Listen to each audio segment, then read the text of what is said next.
Hello guys, welcome back to the channel. So आज जो है हम केसॉल स्टॉक के ऊपर बात करने वाले हैं। जैसे हमें पता है कि स्टॉक जो है वो पिछले 5 दिनों में बहुत तेजी से नीचे आ चुका है। 20% का बड़ा क्रैश जो है स्टॉक में आया है एंड लगातार 2 दिन जो है स्टॉक ने लोअर सर्किट मारा था। आज के दिन जाके थोड़ी-सी जो है वो रिकवरी दिख रही है, लेकिन गाइस स्टॉक जो है वो 420 के लेवल से सीधा 320 आ चुका है गाइस। 5 दिन में 100 रुपीज से जो है स्टॉक नीचे आ चुका है, मतलब लगभग 20% का जो है स्टॉक में बड़ा क्रैश आ चुका है। इसके पीछे का रीजन मैंने ऑलरेडी एक वीडियो में बोला था गाइस। ये स्टॉक जो है वो मेरे पोर्टफोलियो में भी है, इसलिए ये स्टॉक मेरे लिए मैटर करता है, इसलिए आज वीडियो बना रहा हूँ। वीडियो एंड तक देखिए, आपको समझ आएगा कि क्यों ये स्टॉक गिरा एंड अब अगर आपके पास स्टॉक है तो आपको क्या करना चाहिए और मैं पर्सनली क्या करने वाला हूं, मैं आपको इस वीडियो से बताऊंगा। वीडियो एंड तक देखिए उसके लिए। तो guys the reason for the fall जो है वो जानना बहुत जरूरी है सबसे पहले। तो गाइस क्वार्टरली रिजल्ट्स आए थे, उसके बाद जो स्टॉक में इतनी बड़ी बिकवाली आई थी। मार्च 2025 के रिजल्ट्स आए थे, जैसे हम देख सकते हैं कि कंपनी का जो ईयर ऑन ईयर सेल्स है वो 30 करोड़ से होकर 33 करोड़ हो चुका था, जो कि एक अच्छा ग्रोथ है। अगर हम देखेंगे तो लगभग 10% का ग्रोथ है, जो कि अच्छा ग्रोथ माना जाएगा। लेकिन गाइस दिक्कत ये है कि ये कंपनी हमेशा से, अगर आप ग्रोथ देखोगे कंपनी की ईयर ऑन ईयर, तो बहुत अच्छी ग्रोथ दिखाई दे रही थी हमेशा से। हमेशा 30% के ऊपर ग्रोथ थी कंपनी की। 76% से 66 आ गई, कोई दिक्कत नहीं, क्योंकि बेस छोटा था तो ठीक है। लेकिन अगर आप देखोगे तो पिछले कुछ समय से जो कंपनी की ग्रोथ थी वो हमेशा 30% के ऊपर होती थी। लेकिन इस बार अचानक से अगर गिरावट भी होती थी तो देखो 44% से 40%, फिर 38%, 33%, धीरे धीरे ग्रोथ नीचे आ रही थी, क्योंकि वो मार्केट को पता था, क्योंकि बेस बढ़ते जा रहा था। अगर बड़े बेस पे 40% से आप ग्रो नहीं कर सकते ईयर ऑन ईयर, इसलिए मार्केट को पता था कि कहीं ना कहीं ग्रोथ स्लो डाउन होगी।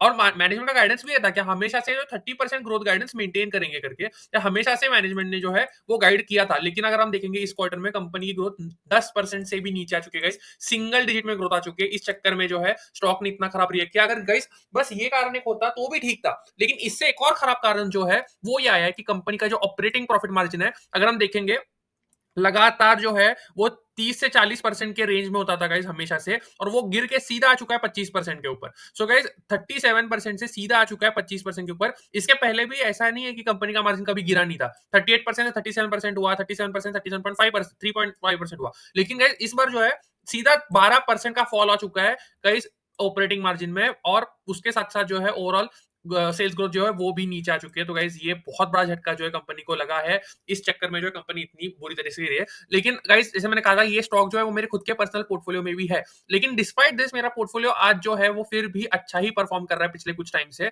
क्योंकि हमेशा गाइस याद रखो कि पोर्टफोलियो में स्टॉक वेटेज बहुत मैटर करता है। तो ये कंपनी जो है वो मेरे पोर्टफोलियो में लेस देन 1% वेटेज रखती है गाइस इस टाइम पे, लेस देन 1%। इसलिए गाइस मैं कहता हूं हमेशा कि पोर्टफोलियो में स्टॉक वेटेज बहुत जरूरी है। अगर आपको जानना है कि मेरे पोर्टफोलियो में कौन से स्टॉक्स है, एंड मोर इंपॉर्टेंटली अगर सीखना है आपको कि ग्रोथ इन्वेस्टिंग कैसे की जाती है, मैं खुद पर्सनल ग्रोथ इन्वेस्टर हूं। ये पिछले 3 साल से मेरा पोर्टफोलियो का परफॉर्मेंस है। हमेशा से देख सकते हो कि मेरा पोर्टफोलियो ने निफ्टी 500 को आउट परफॉर्म किया है, जो मेरा बेंचमार्क है। अगर आपको जानना है तो मैंने लिंक दी है डिस्क्रिप्शन में, फ्री व्हाट्सएप ग्रुप है मेरा, वहां जाके आप चेकआउट कर सकते हो एंड ज्वाइन कर सकते हो।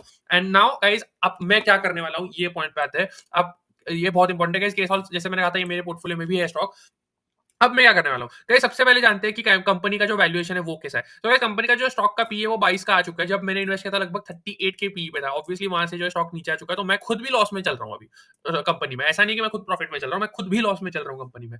लेकिन अगर हम देखेंगे तो 22 के पी अब जो है वो काफी ज्यादा अच्छा लग रहा है, काफी अट्रैक्टिव लग रहा है। पीजी रेशो जो है वो भी 0.19 का है। हम जैसे कहते हैं कि अगर लेस देन 1 है तो वो बहुत अच्छा माना जाएगा, क्योंकि वो एक जो है वो अंडर वैल्यू कैटेगरी में आता है गाइस। तो मैं इस प्लस गाइस कंपनी का डिविडेंड पे आउट भी काफी अच्छा है, 55% का। तो मुझे कोई भी दिक्कत नहीं लग रही in terms of company financials. Yes, growth को लेके थोड़ी चिंता है, जो मुझे भी है। तो अब मैं क्या करूंगा, ट्राई करूंगा कि कंपनी ने मैनेजमेंट कॉल में क्या कहा है, इन्वेस्टर कॉल में क्या कहा है, ये पढ़ूंगा एंड उसके बाद जो है मैं अपना डिसीजन लूंगा। अगर आपको जानना है मेरा पर्सनल डिसीजन क्या होगा आने वाले एक हफ्ते में, तो मेरा फ्री व्हाट्सएप ग्रुप ज्वाइन कर सकते हो। लिंक आपको डिस्क्रिप्शन में मिल जाएगी, वहां जाके कनेक्ट कर सकते हो। बट इस कंपनी जो है ओवरऑल काफी अच्छी है। हालांकि ग्रोथ का एक ही कारण है जिस चक्कर में कंपनी नीचे आई है, बाकी कोई भी जो है कंपनी में दिक्कत मुझे अब तक तो नहीं दिख रही।